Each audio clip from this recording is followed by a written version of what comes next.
പിതാവിന്റെയും പുത്രന്റെയും പരിശുദ്ധാത്മാവിന്റെയും നാമത്തിൽ ആമേൻ. എന്റെ പ്രിയപ്പെട്ടവരെ, ഇന്ന് ജൂൺ 30 ചൊവ്വാഴ്ച. അമ്മേ പരിശുദ്ധ അമ്മേ, അമ്മേ പരിശുദ്ധമേ, ദൈവമാതാവേ, കൃപാസനത്തിലൂടെ ഞങ്ങൾക്കും ഞങ്ങളുടെ ദേശത്തിനും അമ്മ മധ്യസ്ഥം തേടി തന്ന എല്ലാ അനുഗ്രഹങ്ങൾക്കും കൃപകൾക്കും ഞങ്ങളിപ്പോൾ ഹൃദയം നിറഞ്ഞ നന്ദി പറയുന്നു.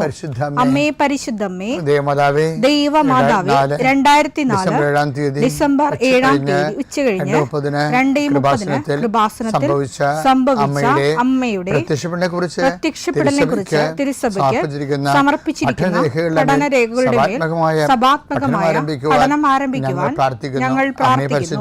അമ്മേ പരിശുദ്ധമേ, ഭൂസ്വർലോകങ്ങളുടെ രാജ്ഞിയായ അങ്ങേയ്ക്ക് ഭൗമസംരക്ഷണത്തിനായി പ്രപഞ്ചപ്രകൃതിയെ തന്നെ തിരുസഭ പ്രതിഷ്ഠിക്കുവാൻ ഈ പ്രത്യക്ഷീകരണം വഴി ഇടയാക്കണമേ. പരിശുദ്ധമേ, ജപമാല മാതാവേ, സകല കൃപാസനം പ്രാർത്ഥനയോടും ചേർത്ത് ഞങ്ങളിപ്പോൾ പ്രാർത്ഥിക്കുന്ന ഈ കുടുംബത്തിന്റെ പ്രത്യേക നിയോഗം പറ മക്കളെ.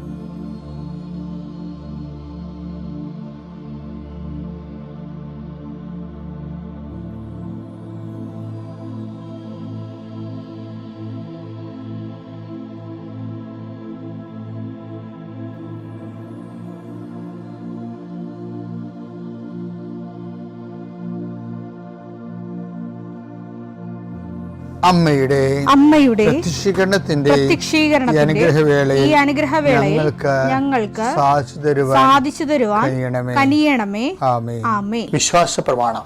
സർവശക്തനായ പിതാവും ആകാശത്തിന്റെയും ഭൂമിയുടെയും സൃഷ്ടാവുമായ ദൈവത്തിൽ ഞാൻ വിശ്വസിക്കുന്നു. അവിടുത്തെ ഏകപുത്രനും ഞങ്ങളുടെ കർത്താവുമായ ഈശോമിശിഹായിലും ഞാൻ വിശ്വസിക്കുന്നു. ഈ പുത്രൻ പരിശുദ്ധാത്മാവിനാൽ ഗർഭസ്ഥനായി കന്യകാമറിയത്തിൽ നിന്ന് പിറന്ന് പൊന്തിയോസ് പീലാത്തോസിന്റെ കാലത്ത് പീഡകൾ സഹിച്ച് കുരിശിൽ തറയ്ക്കപ്പെട്ട് മരിച്ച് അടക്കപ്പെട്ട് പാതാളങ്ങളിൽ ഇറങ്ങി മരിച്ചവരുടെ ഇടയിൽ നിന്ന് 3-ാം നാൾ ഉയർത്ത് സ്വർഗത്തിലേക്ക് എഴുന്നള്ളി സർവശക്തിയുള്ള പിതാവായ ദൈവത്തിന്റെ വലതുഭാഗത്തിരിക്കുന്നു. അവിടെ നിന്ന് ജീവിക്കുന്നവരെയും മരിച്ചവരെയും വിധിക്കുവാൻ വരുമെന്നും ഞാൻ വിശ്വസിക്കുന്നു. പരിശുദ്ധാത്മാവിലും ഞാൻ വിശ്വസിക്കുന്നു.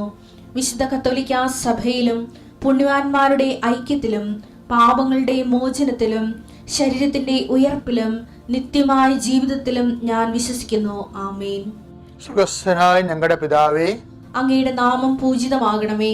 അങ്ങയുടെ രാജ്യം വരണമേ. അങ്ങയുടെ തിരുമനസ് സ്വർഗത്തിലെ പോലെ ഭൂമിയിലും ആകണമേ. അന്നു വേണ്ടുന്ന ആഹാരം ഇന്ന് ഞങ്ങൾക്ക് തരണമേ. ഞങ്ങളോട് തെറ്റ് ചെയ്യുന്നവരോട് ഞങ്ങൾ ക്ഷമിക്കുന്നത് പോലെ ഞങ്ങളുടെ തെറ്റുകൾ ഞങ്ങളോടും ക്ഷമിക്കണമേ. ഞങ്ങളെ പ്രലോഭനത്തിൽ ഉൾപ്പെടുത്തരുതേ, തിന്മയിൽ ഞങ്ങൾ രക്ഷിക്കണമേ. ആമേൻ. നന്മ നിറഞ്ഞ മറിയമേ, സ്വസ്തി. കർത്താവ് അങ്ങയുടെ കൂടെ സ്ത്രീകളിൽ അങ്ങ് അനുഗ്രഹിക്കപ്പെട്ടവളാകുന്നു. അങ്ങയുടെ ഉദരത്തിൻ ഫലമായി ഈശോ അനുഗ്രഹിക്കപ്പെട്ടവനാകുന്നു. പരിശുദ്ധ മറിയമേ, തമ്പുരാന്റെ അമ്മേ, പാപികളായ ഞങ്ങൾക്ക് വേണ്ടി ഇപ്പോഴും ഞങ്ങളുടെ മരണസമയത്തും തമ്പുരാനോട് അപേക്ഷിക്കണമേ. ആമേൻ. കർത്താവേ, നിന്റെ ഉന്നതമായ നാമത്തിന് സ്തോത്രം ചെയ്യും. കർത്താവേ, നിന്റെ വിശുദ്ധ പൗരോഹിത്യത്തെ മഹത്വപ്പെടുത്തണമേ. കർത്താവെ, സഭയിലുള്ള സാന്നിധ്യം പ്രകടമാക്കണമേ. 40 വർഷം ഞാൻ അർപ്പിച്ച കൃപാന്റെ യുഗതിയാൽ കൃപാസ്ഥാനത്താറെ ജീവനോടെ പ്രത്യക്ഷപ്പെട്ട മാതാവിന്റെ മാധ്യസ്ഥ ഇന്ന് അങ്ങയുടെ മക്കളെ പ്രാർത്ഥന കൂടുന്ന എല്ലാ മക്കൾക്ക് വേണ്ടി പ്രാർത്ഥിക്കുകയാണ്.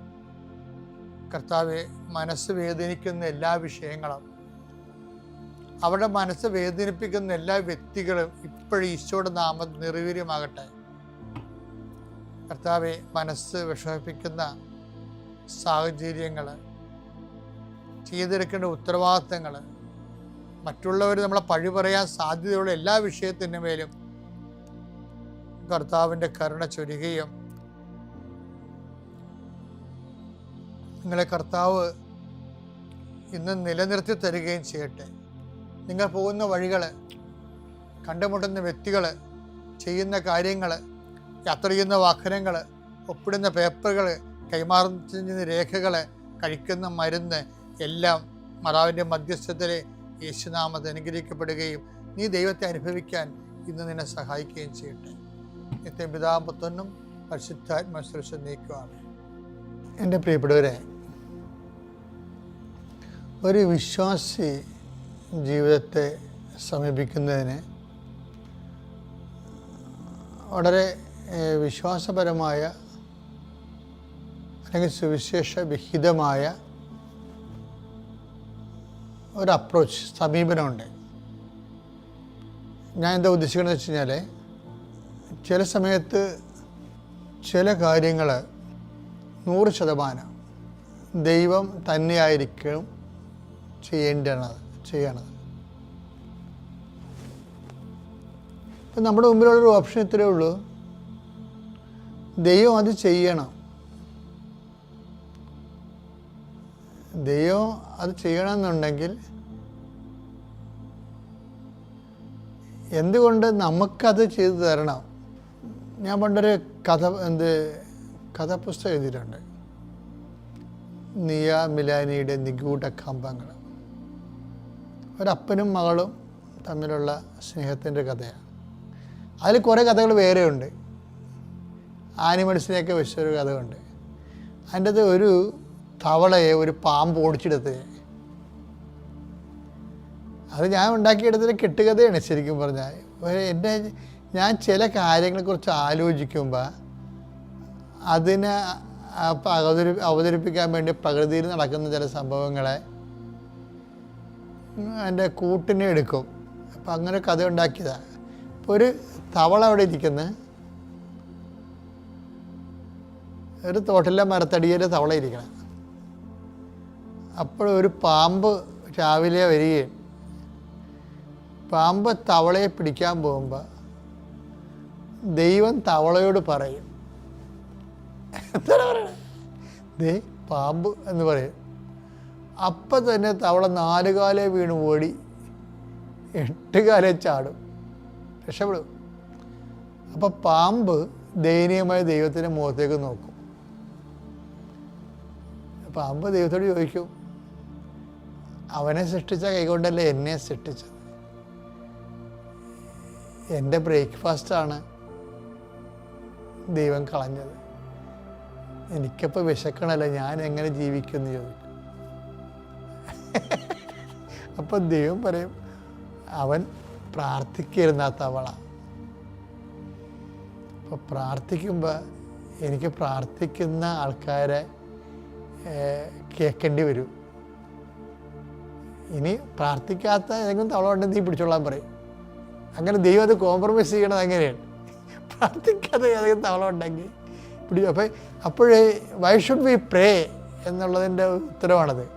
വൈ ഷുഡ് പ്രേ വെച്ചാൽ ദൈവത്തിന് നമ്മളെ സംരക്ഷിക്കേണ്ടി വരും. ദൈവ സംരക്ഷണം ലഭിക്കാൻ ഇപ്പം ഒരു പ്രാർത്ഥിക്കുന്ന ഒരാളിനെ സംബന്ധിച്ചിടത്തോളം ദൈവത്തിന് ബാധ്യതയുണ്ട് അവനെ സംരക്ഷിക്കാനുള്ള. അവർ ഓപ്ഷൻ വന്നാൽ എന്തു ചെയ്യും? അപ്പം ദൈവം എന്തു ചെയ്യും? പ്രാർത്ഥിക്കാത്ത ആൾക്കാർ അതിന് കൊടുക്കും. പ്രകൃതിയിലെ നിയമം അതാണ്. ചിലർ മുടിനാരയിടക്കൊക്കെ രക്ഷപ്പെട്ടെന്നൊക്കെ പറയണില്ലേ? അതുകൊണ്ട് വളരെ നിസ്സാരമല്ലേ. തവളയും പാമ്പും അല്ല, ശരിക്കും നമ്മുടെ രോഗങ്ങളൊക്കെ അതുപോലെ തന്നെ നമുക്ക് ജീവിതത്തിലുണ്ടാകുന്ന അടിപതർച്ചകളില്ലേ, അതൊക്കെ എങ്ങനെ വരണതാണ് ശരിക്കും പറഞ്ഞാൽ? ദൈവ സംരക്ഷണം നഷ്ടപ്പെടുമ്പോഴാണ് വരണത്. നിങ്ങൾക്ക് വരുന്ന ഒരു പ്രശ്നം എന്താണെന്നറിയാമോ? നിങ്ങൾ പ്രേയർ ചെയ്യുന്നു എന്നുള്ളത് ആണ് ഏതാണ്ട് മഹാകാര്യം പോലെ എടുക്കണത്. പക്ഷേ പ്രേയർ ചെയ്യുമ്പോൾ ഞാനൊരു കാര്യം ചോദിക്കട്ടെ. ഇപ്പം ഞാൻ അമ്പലപ്പുഴ പള്ളിയിൽ ഇരുന്നിട്ടുണ്ട് കുറേ നാൾ, 6 കൊല്ലം ഇരുന്ന്. എൻ്റെ ചവിട്ടനാള വിജ്ഞാനകോശമൊക്കെ അവിടെ ഇരുന്ന് എഴുതിയതാണ്. അപ്പോൾ അവിടെ വെച്ച് അന്ന് സുധാകരൻ മിനിസ്റ്ററായിരുന്നു, ഈ സിവിൽ സപ്ലൈസിൻ്റെ ആണെന്ന് തോന്നണേ. അതായത് എനിവേ അമ്പലപ്പുഴ MLA ആയത് കാരണം അദ്ദേഹം അമ്പലപ്പുഴ പാൽപ്പായസം ത്രിവേണി സിവിൽ സപ്ലൈസ് കോർപ്പറേഷൻ വഴി കൊടുക്കാൻ ഒരു ഏർപ്പാടുണ്ടാക്കി. ഒത്തിരി ഭക്തന്മാർക്ക് ഉള്ളിൽ സങ്കടം ഉണ്ടായിരുന്നു. കാര്യം ആൾക്കാർ ഈ പായസം മേടിക്കണത് എന്ന് വെച്ച് കഴിഞ്ഞാൽ ഈ ഇതുപോലെ എന്താണ് നമ്മുടെ കൊക്കക്കോള മേടിക്കണ പോലെ അല്ല പായസം മേടിക്കുന്നത്. അതൊരു അനുഷ്ഠാന പ്രക്രിയയുടെ ഭാഗമായിട്ട് പ്രസാദം പോലെ പ്രാർത്ഥിച്ച് കൈപ്പറ്റുന്ന ആൾക്കാരുണ്ട്. അവർക്കൊക്കെ ഭയങ്കര പ്രയാസമായി. ചുമ്മാ വഴിയെ പോണ എന്തും മേടിച്ച് കഴിക്കണവർക്ക് ഇതൊന്നും പ്രശ്നമല്ല. പക്ഷെ അപ്പം ഞാൻ പള്ളിയിലുണ്ട് അവിടെ. അപ്പോൾ ഈ ആൾക്കാരുടെ പ്രയാസങ്ങൾ ഞാൻ കേൾക്കുന്നുണ്ട്. അപ്പോൾ ഞാൻ ചില സമയത്ത് ഓർക്കുകയെ അമ്പലപ്പുഴ പായസം ഒരുവിധം കൊള്ളാവുന്ന കവറിലാണ് കൊടുക്കണത്. പക്ഷെ അത് അതിനേക്കാളും ബെസ്റ്റായിട്ടുള്ള കവറിൽ കൊടുക്കേണ്ടതാണ്. കാര്യം അത് മാറ്റർ ഭയങ്കര പൗരാണികവും അത് ഒരു പ്രസാദത്തിൻ്റെ എല്ലാ പ്രസാദം കൊടുക്കുന്ന പോലെയൊക്കെ ആൾക്കാർക്ക് അതിൽ വിശ്വസിക്കുന്ന ആൾക്കാർക്ക് ഭയങ്കര അമൂല്യമാണ്.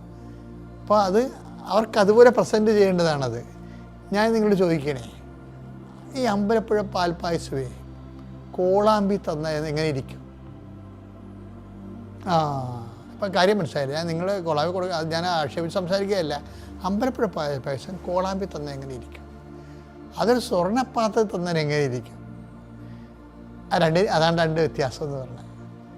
അതുപോലെ തന്നെയാണ് ഈ പ്രാർത്ഥിക്കുന്ന വ്യക്തി കോളാമ്പി പാർട്ടിയാണെങ്കിൽ എന്തു ചെയ്യും? പ്രാർത്ഥിക്കുന്ന വ്യക്തിയുടെ ഹൃദയം, അവരുടെ ഹൃദയം തുറന്ന ശവക്കുഴിയാണെന്ന് പറയത്തില്ലേ? ആ വചനം എടുത്തേ, റോമാ 3:13. അവരുടെ തൊണ്ട തുറന്ന ശവക്കുഴി.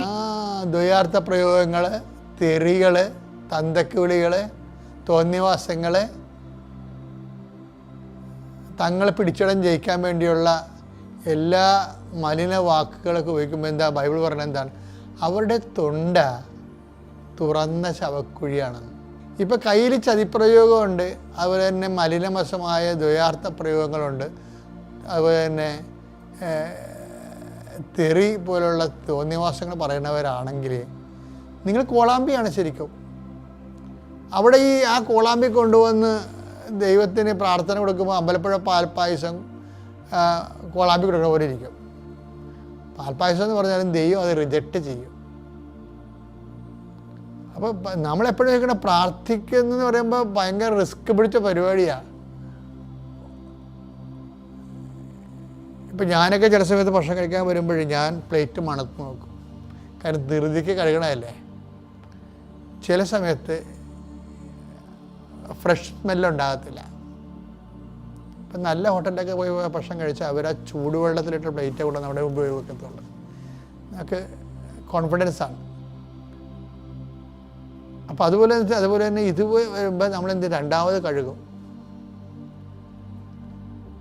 അതിൻ്റെ അത് കണ്ടാമിനേഷൻ ഉണ്ടാകാതിരിക്കാനും ബാക്ടീരിയ ഒന്നും ഉണ്ടാകാതിരിക്കാൻ വേണ്ടിയാണ് അങ്ങനെ കഴുകണം. അല്ലാതെ ഇതുപോലെയാണ് നമ്മുടെ പ്രാർത്ഥനയിലും ബാക്ടീരിയ ഉണ്ടാകരുത്.